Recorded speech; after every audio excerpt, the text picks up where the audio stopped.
वासुदेवाय कृष्णाय वासुदेवाय हरे परमात्मने प्रणतः क्लेशनाशाय गोविन्दाय नमो नमः। नमः परमहंसास्वादितचरणकमलचिन्मकरन्दाय भक्तजनमानसनिवासाय श्रीरामचन्द्राय वागीशायस्य वदने लक्ष्मीर्यस्य च वक्ष्यसि यस्यास्ते हृदये संवित्तं नृसिंहमहं भजे। गुरुर्ब्रह्मा गुरुर्विष्णुर्गुरुर्देवो महेश्वरः गुरुस्साक्षात् परब्रह्म तस्मै श्री गुरवे नमः। भगवत चरण कमलानुरागी आदरणीय सभी प्रिय स्वजन, आत्मीयजन, स्वाध्याय परिवार से जुड़े हुए सभी आदरणीय महानुभाव, जिज्ञासु स्नेहीजन, आप सभी को मेरा प्रणाम, वंदन, राधे राधे, जय सिया राम, जय श्री कृष्ण। भगवान की मंगलमयी कृपा से विज्ञान के माध्यम से हम लोग सत्संग लाभ प्राप्त कर रहे हैं। प्रभु की अहेतुकी कृपा है, हम लोग सत्संग की यात्रा में निरंतर तल्लीन होने का प्रयत्न कर रहे हैं। आइए, जिस प्रक्रिया के आधार पर हम लोग चर्चा कर रहे हैं, श्रीमद् भगवद गीता के 12वें अध्याय का पहले पाठ करते हैं, फिर उस पर चिंतन होगा। सब मिलकर पाठ करें। श्री परमात्मने नमः। अथ द्वादशोऽध्यायः।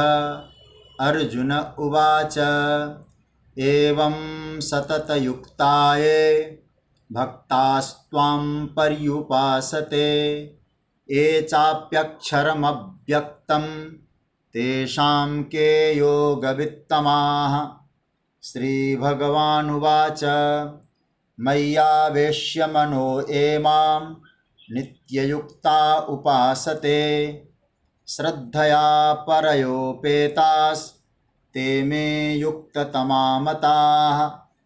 ये त्वक्षरमनिर्देश्य मव्यक्तं पर्युपासते सर्वत्र गमचिन्त्यं च कूटस्थमचलं ध्रुवं सन्नियम्येन्द्रियग्रामं सर्वत्र समबुद्धयः ते प्राप्नुवन्ति मामेव सर्वभूतहिते रताः।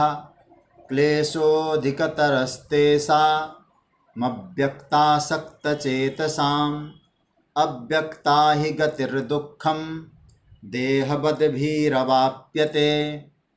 ये तु सर्वाणि कर्माणि मयि सन्न्यस्य मत्पराः अनन्येनैव योगेन मां ध्यायन्तः उपासते तेषामहं समुद्धर्ता मृत्युसंसारसागरात् भवामि न चिरात् पार्थ मय्यावेशितचेतसां।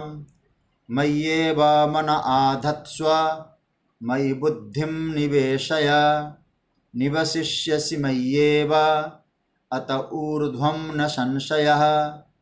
अथ चित्तं समाधातुं न शक्नोषि मयि स्थिरम् अभ्यासयोगेन ततो मामिच्छाप्तुं धनञ्जय।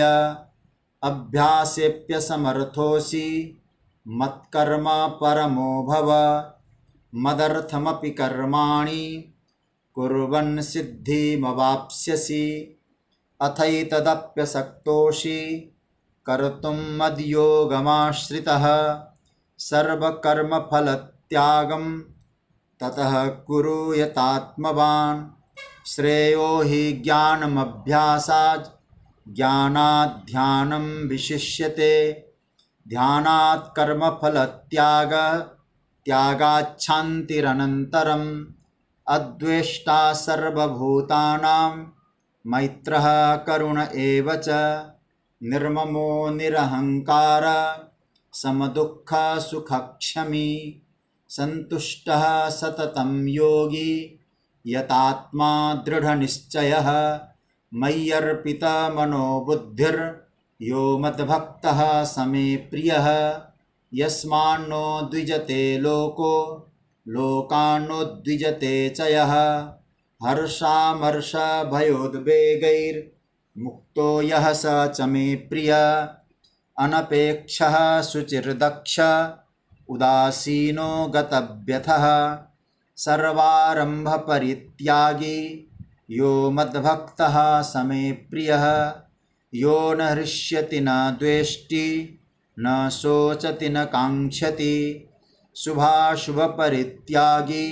भक्तिमान् यः समे प्रियः समः शत्रौ च मित्रे च तथा मानापमानयोः शीतोष्णसुखदुःखेषु समः सङ्गविवर्जितः तुल्यनिन्दास्तुतिर्मौनी सन्तुष्टो येन केनचित् अनिकेतः स्थिरमतिर्भक्तिमान् मे प्रियो नरः एतु धर्म्यामृतमिदं यथोक्तं पर्युपासते श्रद्दधाना मत्परमा भक्तास्तेतीव मे प्रिया। ओम तत्सदिति श्रीमद्भगवद्गीता सुपनिषत्सु ब्रह्म विद्यायां योगशास्त्रे श्रीकृष्णार्जुन संवादे भक्ति योगो नाम द्वादशोऽध्याय। श्रीकृष्णार्पणमस्तु।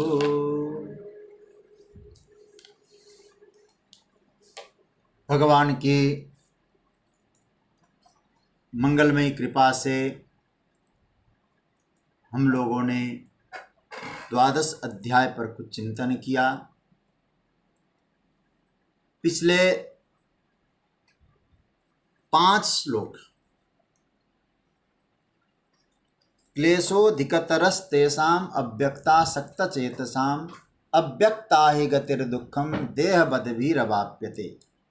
यहाँ तक ये जो 5 श्लोक है, इन 5 श्लोकों पर थोड़ी बहुत चर्चा हुई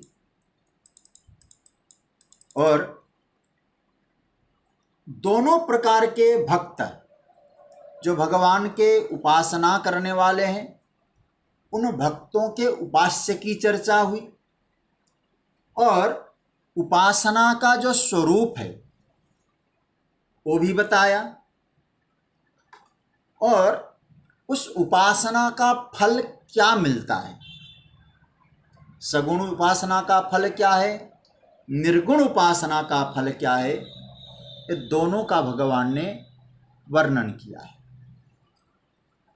जो सगुण उपासना में लगे हैं उनकी जो श्रेष्ठतम अवस्था है, जिसको हम लोग चरम स्थिति कह सकते हैं, वो क्या बननी चाहिए, क्या होनी चाहिए। यह बहुत सुंदर सूत्र दे रहे हैं ठाकुर जी। वह यह होना चाहिए कि परमात्मा से अपने अस्तित्व को अलग अनुभव करते हुए भी उनकी निकटता, उनके सान्निध्य का नित्य अनुभव करें। ये सगुण साकार की बात है। साकार उपासना की जो श्रेष्ठतम अवस्था है वह यही है कि हम कुछ द्वैत, और स्पष्ट लिखा है भक्त्यर्थम कल्पितम द्वैतम अद्वैतात् अपि सुंदरम। जो द्वैत है वो भक्ति के लिए कल्पना की गई, लेकिन बहुत सुंदर है, उसमें बड़ा सौंदर्य है। परमात्मा से भक्त सदा युक्त रहता है, सोचता है मेरे निकट ठाकुर जी है, मेरे साथ ठाकुर जी है, सदा भगवान मेरे साथ है, मेरे अत्यंत निकट है ठाकुर जी। इस सगुण उपासना जो साकार उपासना है, उसके उपासकों को ऐसा भाव नित्य होना चाहिए ये नहीं होना चाहिए कि जब हम पूजा पाठ करते हैं तो पूजा पाठ में तो हमारे ठाकुर जी सामने रहते ही रहते हैं, लेकिन पूजा पाठ के बाद जब हम कहीं निकल जाते हैं, उनकी जब विस्मृति होने लगती है, तब क्या करें? बोले तब चाहे जैसे रहें, चाहे जो करें, क्योंकि भगवान तो है नहीं। ये सगुण साकार की उपासना में दोष है। नित्य सान्निध्य की अनुभूति होनी चाहिए, नित्य युक्तता, सान्निध्यम नित्यदा हरे। प्रिय स्वजनों, जब भगवान के नित्य सान्निध्य का साधक अनुभव करने लगता है तो ये समझ लीजिएगा कि जानना चाहिए फिर हमें कि वह सगुण साकार की उपासना उसकी पुष्ट हो रही है। मतलब यदि आप सगुण विग्रह की उपासना कर रहे हैं, सगुण साकार की उपासना कर रहे हैं, तो वो पुष्ट कैसे हो रही है उपासना? तो आपको ये समझना चाहिए कि परमात्मा के निकटता का नित्य आपको अनुभव।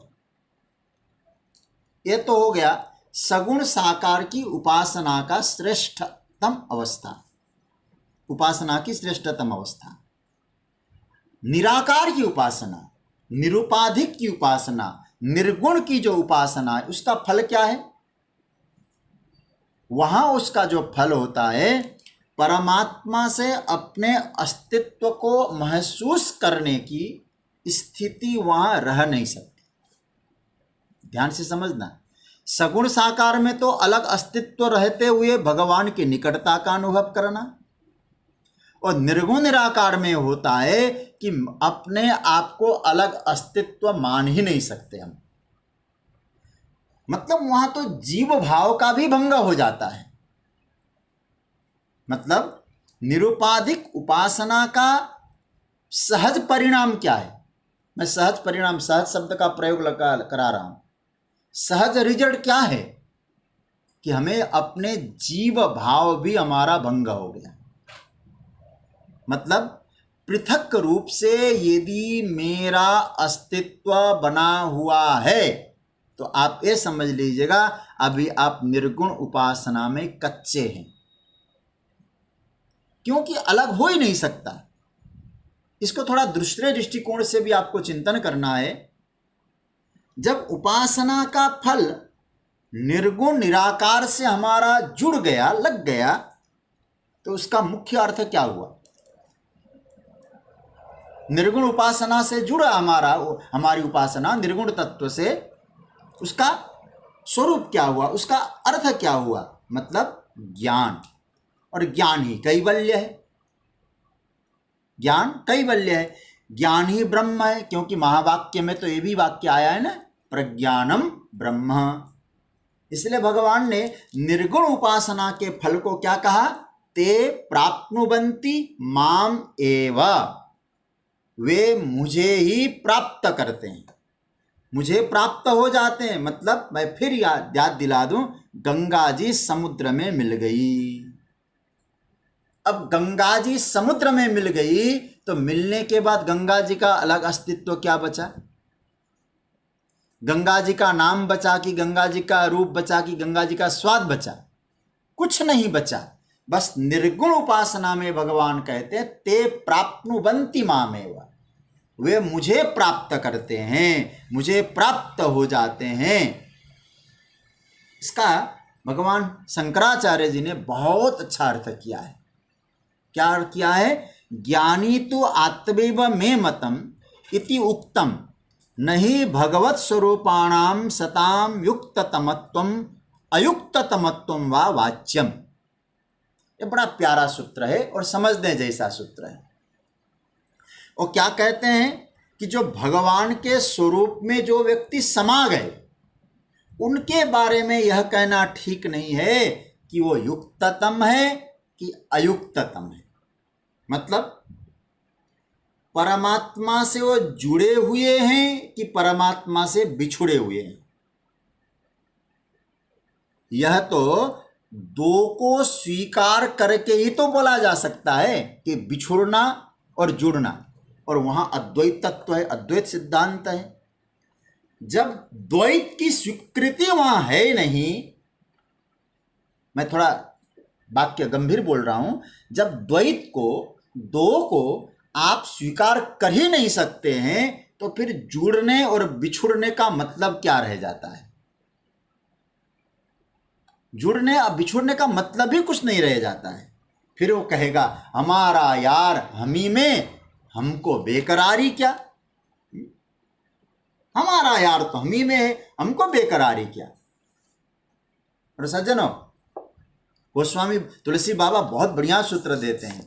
क्या कहते हैं? सो जानई जेहुई देहु जनाई, और जानत तुम ही होई जाई। तो क्या संकेत हुआ? थोड़ा सा अब मैं आगे विषय को ले जाना चाहता हूं।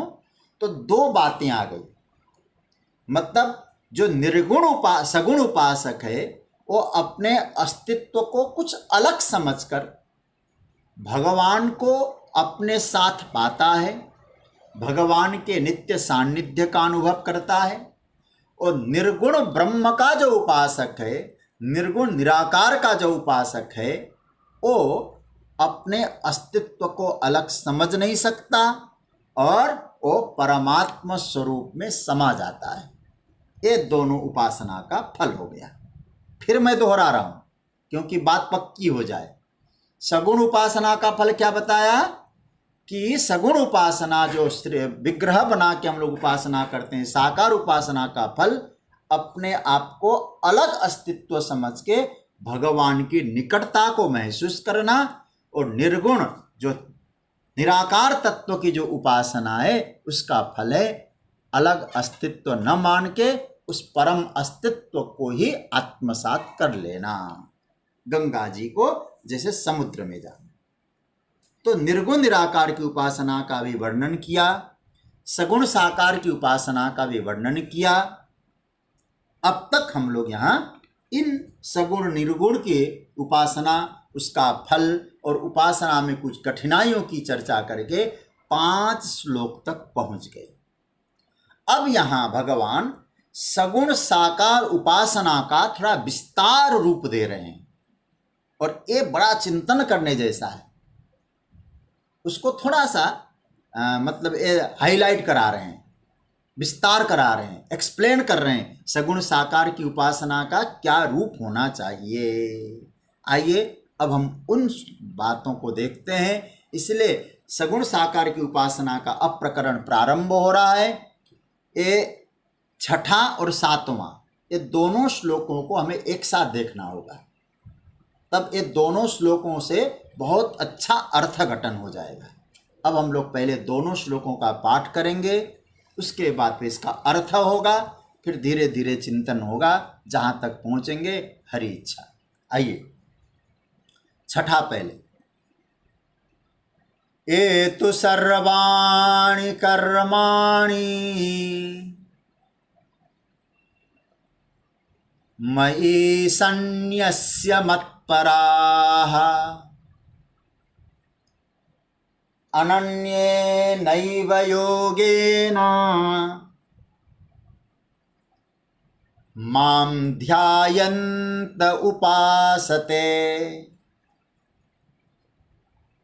तेषामहं समुद्धर्ता मृत्यु संसार सागरात् भवामि न चिरात् पार्थ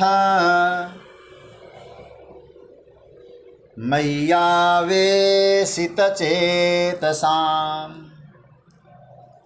ये दोनों श्लोकों का एक साथ अर्थ हम लोग देखेंगे। पहले इसका अन्वय देखें। तू ए मत्परा सर्वाणि कर्माणि मयि सन्न्यस्य अनन्येन योगेन माम एव ध्यायन्त उपासते पार्थ मय्यावेशितचेतसाम् अहम मृत्यु संसार सागरात् न चिरात् समुद्धरता भवामि मय्यावेशितचेतसाम् तेषाम्। अब इसका अर्थ देखते हैं। सबसे पहले भगवान ए तू ए मत परा, तू मतलब परंतु, देखिए, भगवान कोई विशेष बात करना है तो तू जरूर लगाते हैं। अक्षर ब्रह्म की बात करनी थी तो वहाँ तू शब्द का प्रयोग किया तीसरे श्लोक में, एतु अक्षरम। तृतीय श्लोक में तू मतलब परंतु, कोई विशेष बात बतानी हो, वहाँ अक्षर की उपासना के बारे में बताना था तो वहाँ तू लगा। अब वही तू यहाँ लगा, ए तू मतलब परंतु, ए मत परा, हे अर्जुन, जो मेरे परायण होकर, मेरे आश्रित होकर, सर्वाणि कर्माणि मयि सन्न्यस्य, संपूर्ण कर्मों को मुझे समर्पित करके, अर्पण करके, अनन्येन योगेन, अनन्य योग से, अनन्य योग का अर्थ भक्ति योग से, माम एव ध्यायन्त, मेरा ही ध्यान करते हुए, उपासते, उपासना करते हैं। पार्थ, हे पृथा कुंती के पुत्र अर्जुन, मय्या वेशित चेतसाम तेसाम अहम, मुझ में ही आविष्ट चित्त वाले, तेसाम मतलब उन भक्तों का, अहम मतलब मैं, मृत्यु संसार सागरात, मृत्यु रूप संसार समुद्र से, नचिरात समुद्धरता भवामी। नचिरात मतलब शीघ्र ही, बहुत जल्दी क्या करेंगे, समुद्धरता, उद्धार करने वाला, भवामी बन जाता हूँ। मतलब इसका पूरा अर्थ करेंगे तो क्या होगा, जो मेरे परायण होकर सारे कर्म मुझ में समर्पित करके, मेरा ध्यान करके उपासना करते हैं, ऐसे जो मुझ में समर्पित चित्त वाले भक्त हैं, उन भक्तों को मृत्यु रूप संसार सागर से उद्धार करने वाला मैं बनता हूं। ये इसका अर्थ हो गया। अब थोड़ा चिंतन की यात्रा को आगे बढ़ाएंगे। देखिए, जो सगुण साकार की उपासना, जिसको सोपाधिक कहा है, उसके उपासना करने वाले उपासक का नाम क्या है, पहले वो नाम पकड़ लीजिएगा, तब फिर अर्थ फटाफट निकल जाएगा। जैसे निरुपाधिक उपासक का नाम क्या था, आपने ध्यान दिया होगा कल, अव्यक्तासक्त चेतसा।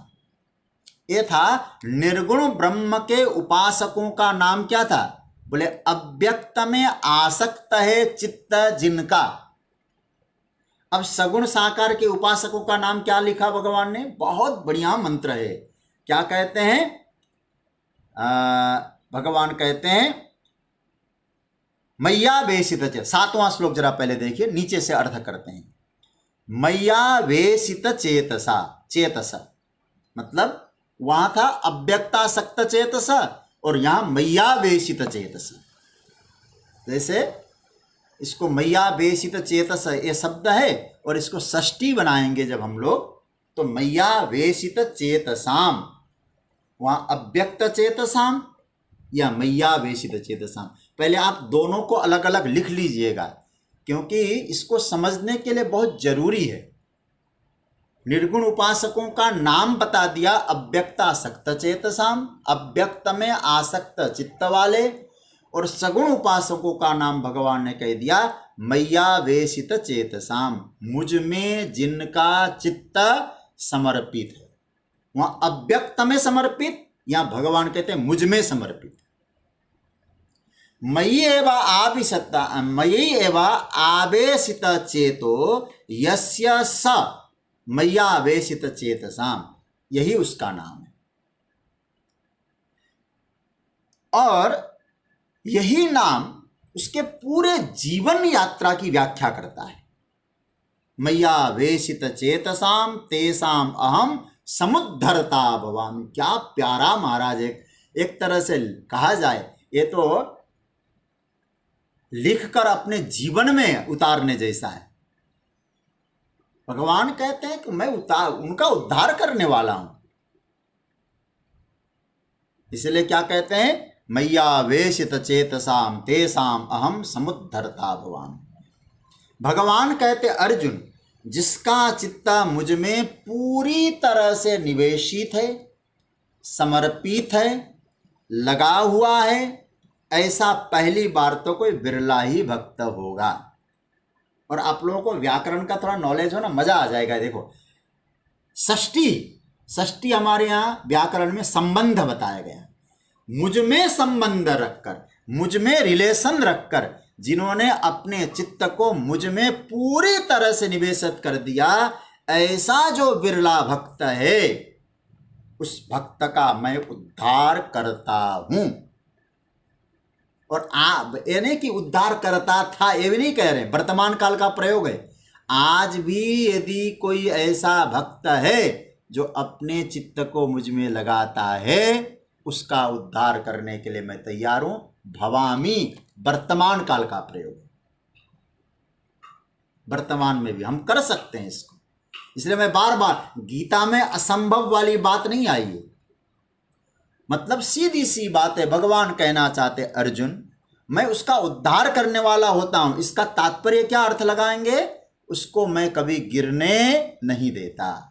जिसका चित्त मुझ में लगा है उसका पतन कभी होगा ही नहीं।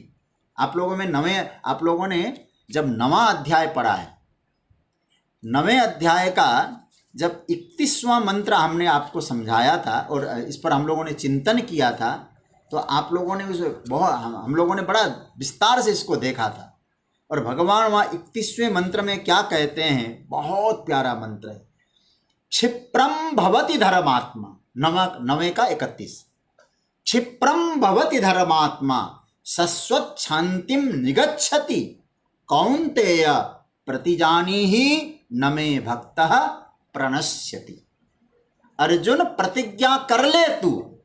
क्या प्रतिज्ञा करना है? मैं वचन दे रहा हूं, मेरे भक्त का कभी नाश नहीं होता है। वहां भगवान ने 9वें अध्याय में कहा था नाश नहीं होता है तो क्या करेंगे? भगवान कहते समुद्धरता भवामि, उसका उद्धार करने वाला होता हूं मैं। कितनी बड़ी बात कही सगुण साकार वालों के लिए। मुझ में चित्त लगा के देखो, तुम्हारा उद्धार करने वाला। मतलब यह ऐसा संबंध है सज्जनों, जब वो संबंधात्मक भक्त बन गया है, कैसा मैयावेशित चेतस हो गया, तो भगवान कौन बन गए? समुद्धरता बन गए। जब हम कर्ता होते हैं ना, करने वाले होते हैं, तो हमारा और भगवान का संबंध कैसा है? जब चित्त परमात्मा में आवेशित हो गया, वो समुद्धरता बन गए। जब हम कर्म करने वाले कर्ता बनते हैं तो भगवान फलदाता होते हैं। आपके संदर्भ से बनते भगवान। और आप यदि वेद विरुद्ध आचरण करते हैं, गलत व्यवहार करते हैं, तो भगवान कौन होते हैं? दंड देने वाले होते हैं। आप किस संदर्भ से परमात्मा को देख रहे हैं? मतलब ये ब्यूटी है एक सगुण साकार उपासना की। यह सगुण साकार एकदम सही बात कह रहे हैं। हमारे संदर्भ के अनुसार भगवान का स्वरूप बदलता है, भगवान की क्रियाएं बदलती हैं। हमारे मन में परमात्मा के प्रति क्या भाव है, परमात्मा उसी रूप में आएंगे। आपके मन में परमात्मा के प्रति समर्पित चित्त है तो उद्धार करने वाला बन के आएंगे। आप गलत व्यवहार है तो दंडपाणी बन के आएंगे। भाव कैसा है? जब भगवान चतुर्भुज बन के आए, भगवान राम जी, राघवेंद्र सरकार, अब कौशल्या माता का भाव क्या था? क्या मांगा था मनुष्य रूपा के रूप में उन्होंने? आप रामायण पढ़ते हैं, दानी शिरोमणि कृपा निधि नाथ कहूं सती भाव चाहूं तुम ही समान सुत प्रभु सन कवन दुरा। प्रभु आप जैसा पुत्र चाहिए। तो उनका भाव क्या है? किस संदर्भ से परमात्मा को देखा? पुत्र के संदर्भ से देखा। इसलिए भगवान चतुर्भुज रूप में आए ना, तो मां ने मुंह फेर लिया, क्योंकि संदर्भ वो नहीं था, चतुर्भुज रूप वाला नहीं था, पुत्र परक प्रेम था। तो भगवान को क्या बनना पड़ा? चतुर्भुज रूप में भी नहीं हुए, 2 हाथ वाले बन गए तो भगवान बड़े हो गए। कौशल्या माता कहती छोटे हो जाओ। अब छोटे तो हो गए भगवान, फिर कहते माता अब तो ठीक है और छोटे हो जाओ। भगवान छोटे होते गए और नवजात हो गए भगवान। अभी अभी जन्म लिए। और नवजात जब ठाकुर जी बन गए तो मैया अब तो ठीक है ना, अभी अभी पैदा हुआ हूँ, ऐसा बन गया हूँ। तो माँ क्या कहती है, बोले अभी अभी पैदा हुए हो लेकिन पैदा होते ही कोई बोलता नहीं है, तुम तो बोलने भी लग गए हो, फिर क्या करना है? बोले पैदा होते ही बालक रोता है, तुम तो अभी भी मुस्कुरा रहे हो और बातें कर रहे हो, पहले रो के दिखाओ। संदर्भ देखिए जरा, क्या भाव से आप सगुण साकार की उपासना करते हैं। इसलिए क्या क्या सूत्र मिलता है वहां, सुनी बचन सुजाना रोदन ठाना हो ही बालक सुरभूपा। तो यहां संदर्भ क्या है? सगुण साकार उपासना का मुख्य संदर्भ क्या होना चाहिए? भगवान इस बात को स्पष्ट कहते हैं, सज्जनों ये शब्द पकड़ लेना। यदि सगुण साकार की उपासना की स्थिति में हम आगे बढ़ना चाहते हैं तो भगवान ने क्या बढ़िया सूत्र दिया, कहते मैयावेशित चेतस, यह हुआ भक्त। यदि आपका ये भाव है, सारे चित्त की वृत्तियां परमात्मा में समर्पित हो गई, तो भगवान कौन बन गए? तेसाम अहम समुद्धरता। प्रभु कहते हैं मैं उसके लिए समुद्धरता बन गया। समुद्धरता मतलब उद्धार करने वाला बन गया। अब उसको मैं नीचे कभी गिरने नहीं दूंगा। इसलिए उद्धरता, सम उद्धरता, मतलब ऊर्ध्वम, ऊपर ले जाने वाला। मतलब क्या हुआ? भगवान कहते हरता, मैं उसको खींचता हूं ऊपर। आधुनिक विज्ञान क्या कहता है? आधुनिक विज्ञान कहता है कि पृथ्वी में इतना गुरुत्वाकर्षण शक्ति है कि कोई ऊपर भी जाए तो नीचे आ जाता है। तो लोग कह सकते हैं ये भगवान जो कह रहे हैं ना, मुझे हमको तो लगता है ये तो ऊपर उठाऊंगा तो विज्ञान के खिलाफ है, और विज्ञान की बात भी न करो, न्यूटन के थ्योरी के खिलाफ है। आप जरा सोचिए, मैं एक छोटी सी बात आपसे कहूं, मैं न्यूटन के थ्योरी के विरुद्ध बात नहीं करूंगा, लेकिन जल की यात्रा का है। जल ठीक है, जितना भी ऊपर हो जल नीचे गिरता है, ठीक है, इस बात को मानते हैं। लेकिन आप ये भी तो समझिएगा, वही जल बाष्प बनकर ऊपर जाता है कि नहीं? ऊपर जाता है, क्योंकि वहां ज्यादा खिंचाव है, ज्यादा शक्ति है उसमें, सूर्य के किरणों में, तो उस जल को खींचता है ऊपर। तो ये सीधी सी बात है, किसकी शक्ति कितनी है? तुम्हारी पृथ्वी की शक्ति तुम खींचो, वो तो त्रैलोक्य का अधिपति है। अनंत अनंत अनंत पृथ्वी जिन्होंने धारण किया है, ऐसे शेष नाग जिनकी सेवा में रहते हैं, वो परमात्मा है। वो तो इसलिए ओवर शक्ति लगाएगा खींचने का, क्या वो गीचा की पृथ्वी गिराएगी उसको? अरे छोड़ दीजिए, आप लोग तो पुराणों की कथा पढ़ते हैं। विश्वामित्र ने अपने तपस्या के बल पर त्रिशंकु को कहां स्थापित कर दिया था। इसलिए या तो भगवान स्वयं कह रहे हैं कि मैं उसको ऊपर उठाता हूं, क्योंकि संपूर्ण शक्ति परमात्मा की है, पृथ्वी परमात्मा की है।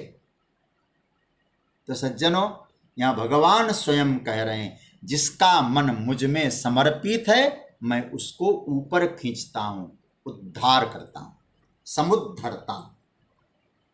संस्कृत व्याकरण के अनुसार मुझे बहुत प्यारा मंत्र लगता है। ह्री हरणे धातु है व्याकरण में, ह्री हरण, हरण करने अर्थ में। उसका अर्थ क्या होता है? यदि वो मेरी ओर नहीं आता तो मैं कभी कभी जबरदस्ती भी कर लेता हूं उसको, ऊपर उद्धार करने के लिए, उसका कल्याण करने के लिए मुझे जबरदस्ती करना पड़े। मतलब इस शब्द में यह बात छिपी हुई है। हरिहरणे धातु का एक सौंदर्य, मानो ऊपर नहीं उठना चाहता है तो मैं उसको ऊपर खींचता हूं। यह हरिहरणे धातु। मानो प्रभु क्या कह रहे हैं, कैसे खींचते हैं महाराज? तो हमारे आचार्यों ने कहा, भगवान बहाना बना लेते हैं, ऐसा संयोग बना देते हैं, ऐसा योग बना देते हैं, ऐसी स्थिति पैदा कर देते हैं। फिर भगवान कहते हैं स्थिति पैदा कर दी, अब तो मेरी ओर ही आना है। तुम नहीं आओगे तो कोई उपाय तो करना पड़ेगा। आप लोग श्रीमद् भागवत जी में कथा सुनते हैं ना, इतने भक्त आत्मदेव जी, भगवान के प्रति अनन्य निष्ठा, लेकिन संतान नहीं है मेरा तो परेशान हो गए, संतान चाहिए। तो भगवान को लगा बुढ़ापे में संतान की इच्छा है इनको, अब तो भजन करने का समय हो गया, अब ये तो ऐसे नहीं आएंगे, तो कोई बहाना तो बनाना पड़ेगा। तो उनके घर में धुंधुकारी पैदा कर दी, एक धुंधुकारी पैदा कर दिए, गोकर्ण पैदा कर दिया। धुंधुकारी ने दुष्टता कर दी, गोकर्ण ने उपदेश दिया, बहाना बना कि नहीं, भगवान ने उद्धार के लिए आत्मदेव को बहाना बना दिया। इसलिए कभी कभी विचार करना, कभी हमारे प्रतिकूल परिवार हो जाए, हम जो भजन करते हैं उसमें कोई प्रतिकूलता दिखाई दे, चाहे बच्चा हो, चाहे बहू हो, चाहे पत्नी हो, चाहे बच्चे हो, कोई हो, ये समझ लेना चाहिए भगवान उद्धार करने को तैयार हो रहे हैं, इसलिए इस प्रकार की कोई व्यवस्था क्रिएट कर रहे हैं ठाकुर जी। इसका नाम है समुद्धरता। भगवान कहते हैं चाहे उसको उद्धार करने के लिए, इसलिए हरिहरणे धातु, मुझे चाहे टोकना पड़े, चाहे रोकना पड़े, चाहे पिटाई करवाना पड़े, किसी के द्वारा मार खिलवाना पड़े, वो भी तैयार है। और पकड़ में तो लाना है मुझे, कैसे भी उसको पकड़ में लाना है। यदि पकड़ में नहीं लाता है ना, कई बार गर्दन पकड़ के, बड़ा प्यारा मंत्र है समुद्धरता। भगवान कहते हैं कि भाई एक बार मन लगा के देखो तो सही, तुम इधर उधर कहीं भटक गए तो मैं किसी भी बहाने से तुमको मैं अपने उद्धार की व्यवस्था करूंगा ही करूंगा। चाहे किसी को भेजना पड़े, चाहे तुम्हारे परिवार में किसी की ऐसी व्यवहार बना दूं, किसी का ऐसा व्यवहार बना दूं कि तुम इधर आ जाओ। आप थोड़ा सा सोचिए, मुझे अच्छा भाव आ रहा है। समुद्धरता बड़ा प्यारा सूत्र है, लिखने जैसा समुद्धरता। मतलब भगवान ये कहते हैं कि मुझ में मन लगाने वालों का मैं उद्धार करता हूं। सज्जनों, विभीषण भगवान के पास कभी गया हो, मैं विभीषण की बुराई की दृष्टिकोण से नहीं कहा, हमें समझने की दृष्टि से ऐसा वर्णन नहीं। और भगवान के पास छोड़ दीजिए, सीता जी तो वहीं थी, लंका में ही थी। सीता जी का हालचाल पूछने तक नहीं गया विभीषण। क्यों? मैंने अपने गुरुदेव के मुख से सुना है, क्योंकि विभीषण को एक डर था। क्या? बोले मैं सीता का हालचाल पूछने जाऊंगा, राम जी की चर्चा कभी करूंगा, तो रावण ने जो मेरे लिए सुविधाएं एकत्रित कर रखी है ना, वो सारी सुविधाएं रावण छीन लेगा। इसलिए कभी कभी रावण की बातों को हम स्वीकार कर लेंगे, उसका विरोध हम नहीं करेंगे। आप जरा सोचिए, और रावण भी जानता था, क्योंकि पूर्व जन्म का मैं हिरण्यकशिपु हूं। और आज यदि मैं इस प्रहलाद का मैंने विरोध किया, प्रहलाद का विरोध करने का परिणाम क्या हुआ? नृसिंह आ गए, हमारा खेल खत्म कर दिया। क्योंकि भक्त का विरोध करने का मतलब क्या है, रावण जानता है इस बात को। इसलिए विभीषण का कभी उसने विरोध नहीं किया। नहीं तो आप रामायण पढ़ के देखिए, वहां क्या लिखा है, जो भगवान का भजन करता है, कथा सुनता है, रावण क्या करता था? ते बहुविधि त्रास ही देश निकास ही जे कह वेद पुराना। जो वेद पुराण की चर्चा करते थे उनको देश निकाला कर देता था, वही रावण है। औरों को भजन नहीं करने देता था, लेकिन उसका भाई उसके नाक तले क्या कर रहा है? अलग से मंदिर बना रहा है, तुलसी का पौधा रोप रहा है, राम नाम गा रहा है, कीर्तन कर रहा है, क्योंकि रावण को मालूम है बस इसको सुविधाएं देते रहो। हनुमान जी को लगा गजब है, विभीषण के मनों में एक भाव है कि रावण औरों के लिए कैसा भी हो, लेकिन मेरे लिए अच्छा है, क्योंकि कभी मेरा विरोध नहीं किया भजन का।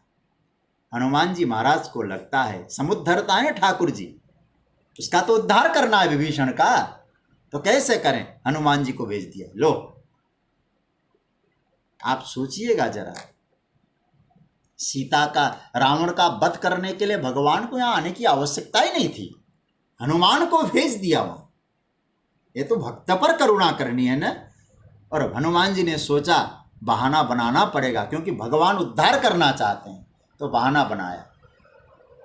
हनुमान जी को लगा रावण का असली चेहरा विभीषण के सामने आना चाहिए,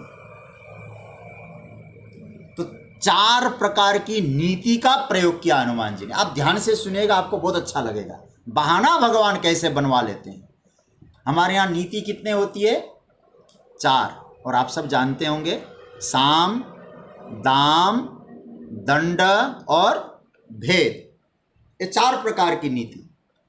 मैं जब हनुमत चरित्र बोलता हूं ना, इस पर बहुत व्यापक चर्चा करता हूं। हनुमान जी ने लंका में 4 प्रकार की नीतियों का प्रयोग किया।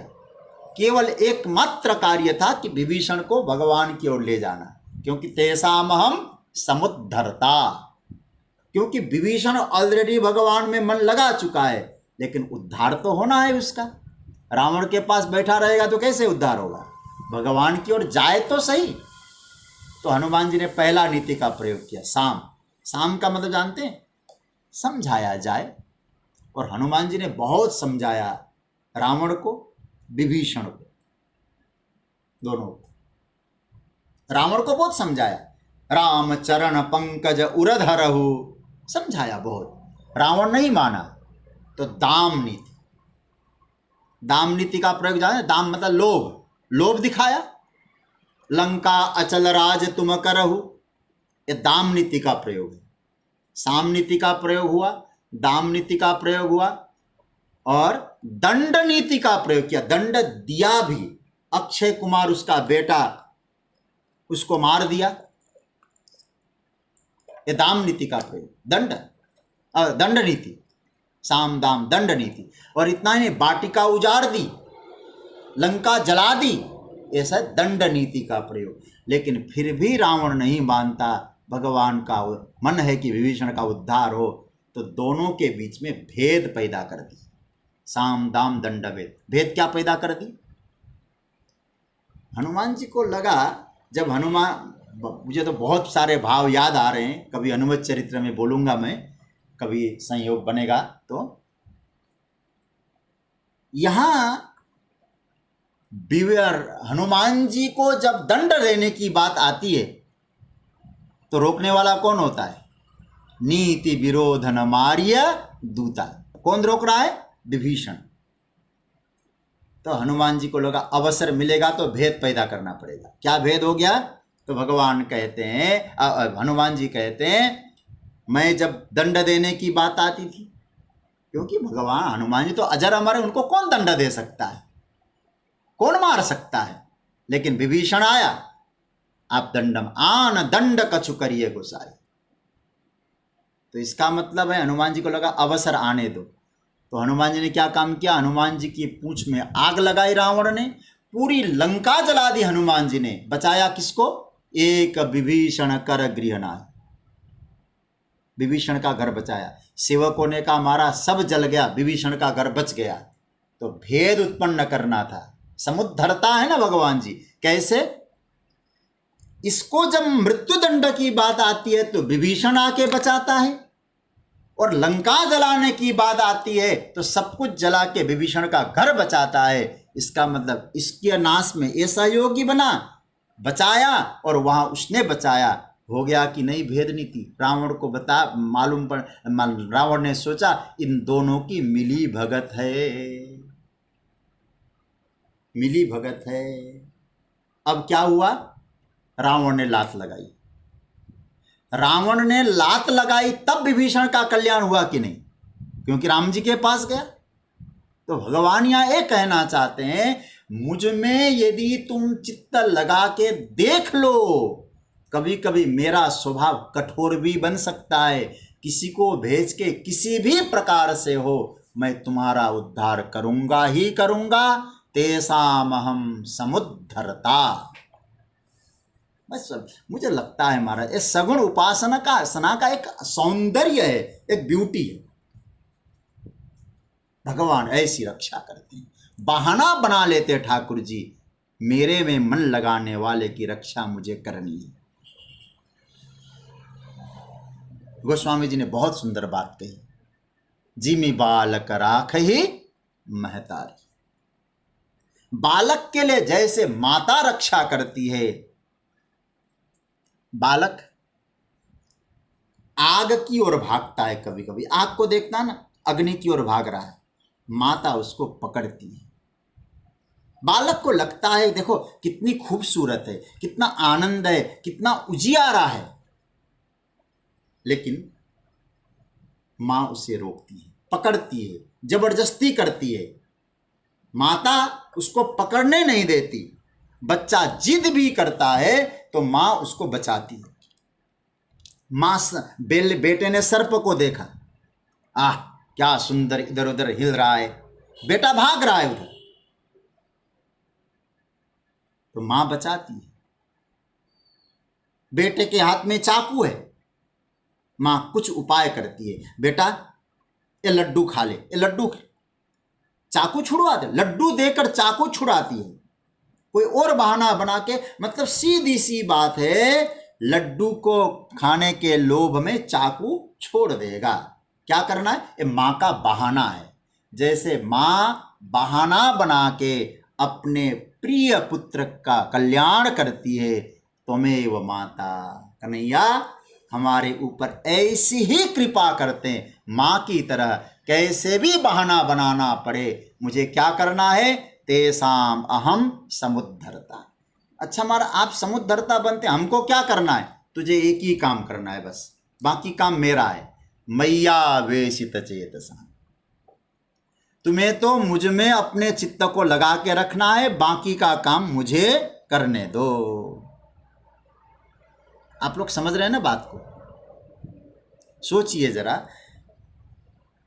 मुझे कभी कभी लगता है, मेरा अपना, आज मैं इस पर सोच रहा था, मुझे तो इतने भाव उमड़ रहे हैं श्लोक को बोलने में।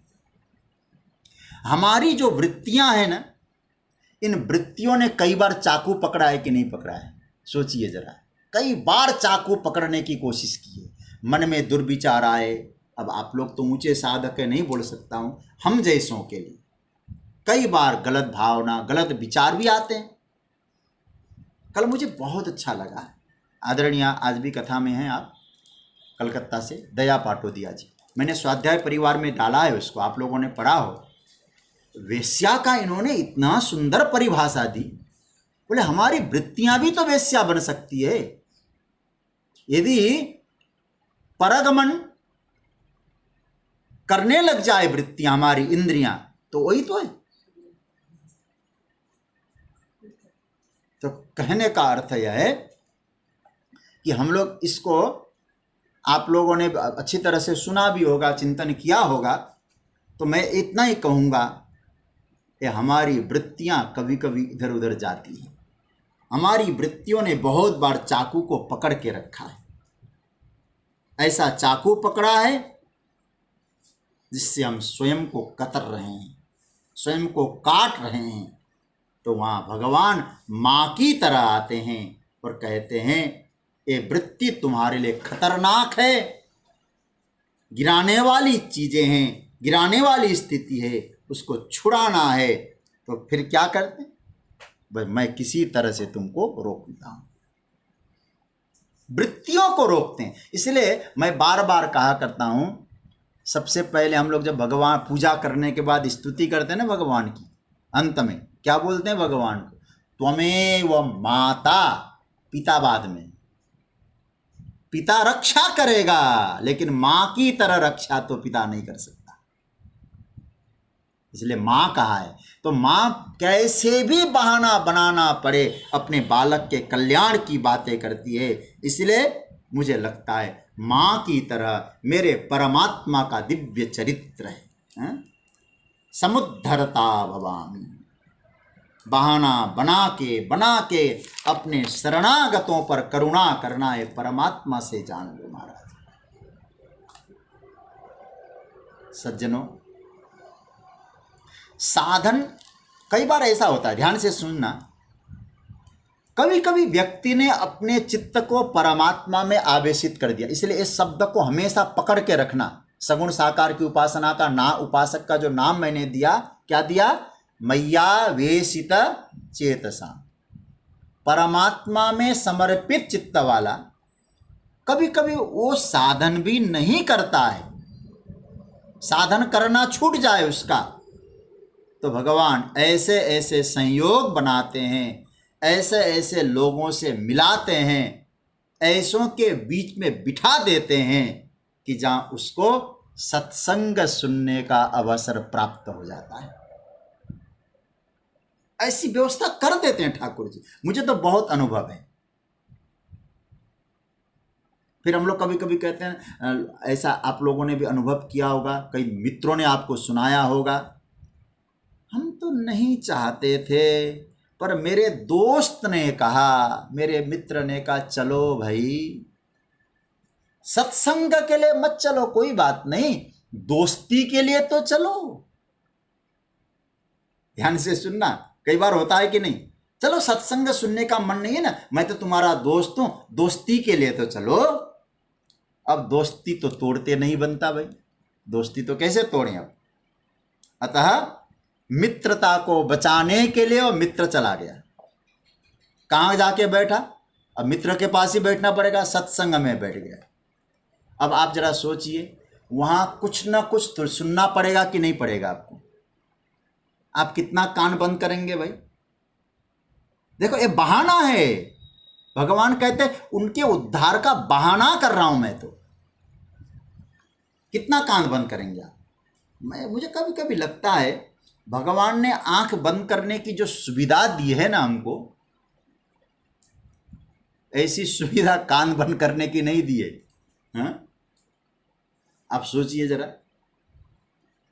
अपना कान बंद करके दिखाइए, कार्टून बनना पड़ेगा, 2 उंगली इसमें डालनी पड़ेगी। हाँ? अच्छा, दूसरी बात, एक मैं विनोद की बात कर रहा हूं, कान बंद कर तो नहीं सकते आप, ये खुली रहती है कान, तो सुनना तो पड़ेगा मित्र के बहाने। ये है समुद्धरता। अच्छा, आप अपने आप कान हिला के दिखाओ जरा। हाँ? नहीं हिला सकते ना। एक दिन मैं गुरुजी के पास बैठा था, ऐसी चर्चा करने लगे गुरुजी भी, अच्छा बताओ भगवान ने कान के लिए कितनी बढ़िया, ये बंद कर सही कर नहीं सकते, इसको अपने आप हिला सकते हो? बोले नहीं।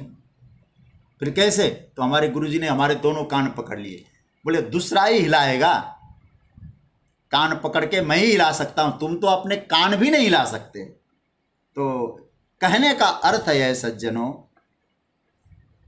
भगवान उद्धार करने वाले हैं। तेसाम अहम समुद्धरता मृत्यु संसार सागरा। अर्जुन, अहम समुद्धरता भगवान, मैं तो समुद्धरता हो जाता हूं, उसका उद्धार करने वाला हो जाता हूं, मतलब जबरदस्ती मैं उसका उद्धार करता हूं, बहाना बना के करना पड़े तो करता हूं। बोले प्रभु, जब कभी कोई जबरदस्ती वाला मामला आ जाता है ना, वहाँ बड़ा गड़बड़ हो जाता है, जाना नहीं चाहता, आप जबरदस्ती खींचते हो तो कहीं उसके पैर फिसल जाएंगे, उसको चोट लगेगा, तो फिर क्या होगा? बोले नहीं नहीं नहीं नहीं नहीं नहीं नहीं, ऐसे नहीं होगा। बोले कैसे होगा? इसलिए उद्धरता में सम उपसर्ग लगा दिया है, सम्यक उद्धरता। सम, देखिए यहां बढ़िया सूत्र दिया, बोले सम उपसर्ग लगा के उठाता हूं, सम उत्हरता, ऐसे शब्द बनता है, सम प्लस उत प्लस हरता, हरिहरण धातु से। मतलब इसका अर्थ क्या है? मतलब अच्छी तरह से, सम्यक प्रकारेण, बहाना बनाता हूं, व्यवस्था बनाता हूं, किसी के द्वारा कैसे भी कहलवाता हूं, लेकिन उद्धार करने में जब वो निकलता है तो आनंद ही आता है, उसको अच्छी तरह से उद्धार करता हूं। समुद्धरता। देखो भाई, जैसे शेरनी है ना,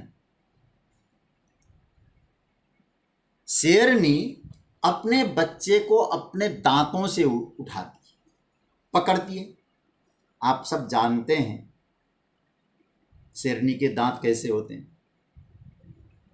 लेकिन दांत से जब उठाती है शेरनी, क्या दांत उस बच्चे को लगते हैं? नहीं लगते। शेरनी से पूछा होगा किसी ने, तू ऐसा क्यों? वो कहा कि मैं उसको उठा रही हूं ना। क्यों? कैसे उठा रहे? समुद्धरता, वही दांत है।